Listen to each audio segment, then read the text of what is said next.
Hey guys, Michael Corsentino for Shutter Magazine with this month's Hard Light, Soft Light Smackdown. So let's talk about the difference between hard light and soft light, as well as the similarities between hard light and soft light. So what makes them similar, clearly, is they are both light. They're both artificially lit techniques. But clearly the results and the quality of light are very different. So let's talk about what makes them different. Well, first of all, the number of lights that are used, and we'll get into the diagrams and the exact gear and the way that they were lit a little bit later in this video. But let's start out talking about the quality of light. So as I said in the article, the difference is going to be in the way that the shadows are rendered in each of the techniques, in each of the images. And you can see here, if we start off with soft light, you can see that the way that the speed at which the highlights transition into shadows is very, very gradual. And you can see that here with the way that the shadows are rendered. If we look right here, and if we look here, and all of this stuff going on here is all very, very soft. The shadows under the neck are all really very open and soft. There's a lot of detail that you can see. So it's a very soft light, hence the name, it's a very soft technique rather, hence the name soft light. And we'll look at exactly how this was done with a combination of modifiers and distance of the source to the subject and fill cards, etc. It's the more involved setups of the two. But it's really simple to achieve with the right amount of knowledge and technique and stuff. So easy enough to do, and a beautiful look. I love it, but I also equally love what you can do with hard light. Hard light is the simpler of the two effects. And we'll again look at the gear and exactly how it was done, but let's talk about the quality of light. In this one, as opposed to soft light, where the transitions between highlight and shadow happen very slowly, very gradually, resulting in a very soft, open look, in hard light, it's the opposite, where the transition from highlight to shadow is very rapid, and it results in a very sharp definition between the two. And you can see that here. If you look from highlight to shadow, it happens very, very quickly along that line there. Same thing here, very defined, very sharp, crisp edges between shadow and highlight. Very dark shadows, shadow under the neck, very dark, hardly any detail at all. So a much more dark, dramatic, contrasty kind of look. But again, in the right circumstances, a beautiful solution, a beautiful look, and one that I'm really fond of. Okay, so let's take a look at exactly how these were created. We'll start off with soft light. So for the soft light setup, what I did was I used a Photech soft lighter. That was my key light, was a Profoto with a power pack, a 7A power pack, 2400 watt second power pack with a Pro head, which means it just can go up to 2400 watt seconds. I didn't use near that amount of power. I think these were metered at f16 is what my final f-stop was, at 100 shutter speed and 100 ISO. Shooting with a phase 1 IQ 250 with a 150 millimeter 3.5 lens. So anyway, the cool thing about the Photech soft lighter is it's essentially like an Octabank, but it's a bounce back. So it's like an umbrella, but it's got a front facing panel on it, which you can't see here, but like that. And the light sticks through it and points away from your subject. So the light travels into the box and then bounces back. And that alone is going to create a really soft quality. If you try that with a bounce back umbrella, you'll see that. But with the addition of the diffusion panel on the front and just the way that this umbrella is constructed, it's very shallow. You get a really beautiful soft quality of light, hence the name soft lighter. Annie Leibowitz uses these things. They're amazing. They just have a beautiful soft quality of light. I use the largest one that was available, which is the 60. I believe it's 60 inches, and it follows the rule: the larger the source, the closer the source, the softer the light. So this is placed very close to the subject, just outside the frame. and I'm using the largest source that was available in that product line. And I'll show you what those look like later. I have a product shot for that. Okay, so that's my key light. And then I've got one other light here, and that is the background light. And that has a 10-degree grid on it. That's also a Profoto Pro head. It's got a 10-degree grid spot on it. And what that is doing is just confining the light to a real narrow beam and casting a nice vignetted circle pool of light on the background. So it's going to go dark everywhere else. And in here, it's going to be light. A little bit lighter. I mean, you'd metered that anywhere from 1 to 2 stops under my key light. So that's going to help give this nice kind of glowy effect that you see happening around here. And it's, again, very subtle. I like it nice and subtle, but it does give a little bit of brightness around the subject and create that nice kind of polished, finished look and create some separation between the backdrop and the model. Okay, so the other thing is, in order to open up shadows on this side of the face, like left alone, these shadows can go a little dark depending on where you've placed your light in terms of the circumference. Like the further to the side that you go, the darker those shadows are going to be because just of an absence of light. So by using a fill card here, I'm using a 4x8 white piece of foam core. You bounce light back into this side of the face, and you open up the shadows and help create that softer effect without having to double light the face, which can result in multiple catch lights, which I try to avoid when possible. Double lighting the face is something that you can do, and it's done a lot in fashion and sometimes beauty and stuff. But when I avoid it when I can. It just makes life simpler, and it's a softer kind of effect. So that's what I used here to bounce light back, and you're going to have to vary the position here. Like I started off with it pretty close, and it was just way too much fill, so I just moved it back and found that sweet spot to create this kind of effect. So that's it. That's pretty much soft light. You can do use all sorts of different modifiers to create this. I love the Photex soft lighter. The nice thing about it is it's really inexpensive. They're under $100, and they're just a dynamite modifier. So definitely check those out if soft light is something that you want to try. A little note about the backdrop: it's a seamless dove gray, which I use all the time. It's a great backdrop for a great color for fashion and editorial. So, all right, that's going to wrap up soft light. Let's move on to hard light. All right, so for hard light, simple one light setup, okay? Now the thing that's going to really define this setup is the modifier. All right, now you can definitely achieve hard light. Hard light is something that is going to have to do with distance of the light from the subject.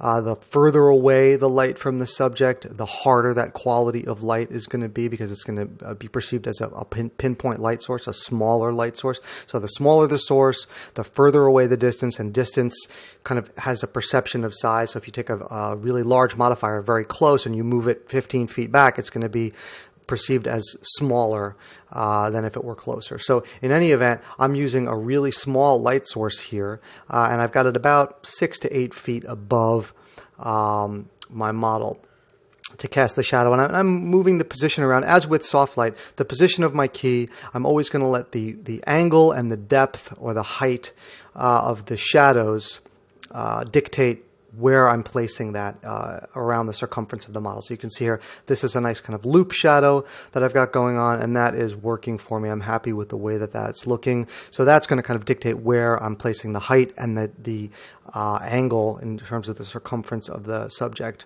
to dictate where I'm placing the key. Now on the key, which is also a Profoto Pro head with a 7A pack, I've got a 10-degree grid spot right here. And that is, again, constraining the light to a really, really small pool of light and controlling exactly where that light is falling. As a matter of fact, I started off with this setup using barn doors, and I wasn't quite getting what I wanted, and I was using Arctic white. I was thinking maybe I'll put a really hard shadow on the background to illustrate this technique, and I just really wasn't liking the results. So I used the grid, and one of the added benefits of the grid, in addition to it, it really putting light exactly where you want it. One of the results of that is that the background, and again, this is a Arctic white background, one of the whitest backgrounds that you can get your hands on, is it completely goes almost black, right?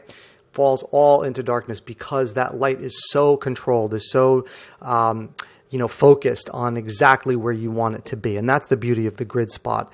It's basically a honeycomb pattern in a little disc, 7-inch disc that you pop into a reflector.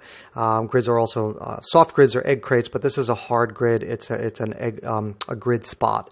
It's kind of one of those desert island lighting tools. I love grids. I use them all the time. I definitely recommend that you investigate grids for your work. They're beautiful. They provide amazing results, and they really allow you to control the light. And that's really what I think lighting is all about. It's about controlling it and putting it just where you want and creating just the effect that you want. And grids really allow you to do that. All right. So the other note in this, as I mentioned in the article, changing position.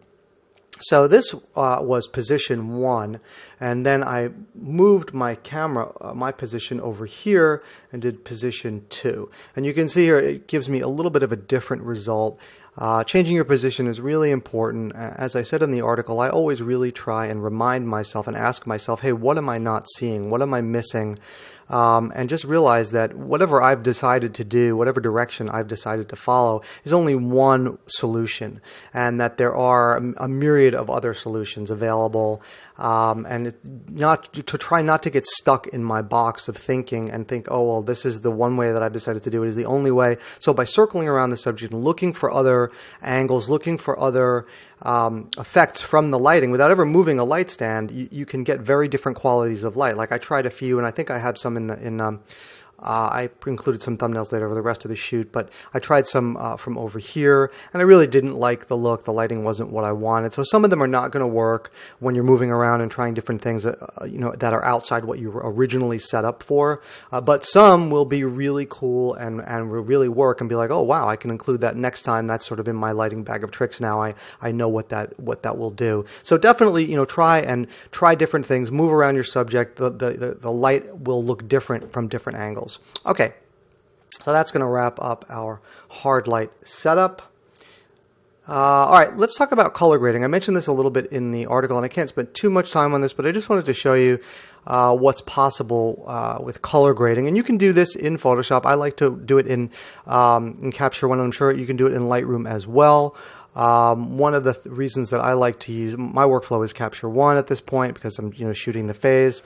And it's an all raw workflow. So it maintains that raw link, so I don't have to go outside of that, so that I'm getting the best quality that I can. So that's why I like to color grade in Capture One. It's also an amazing piece of software with a lot of power and flexibility.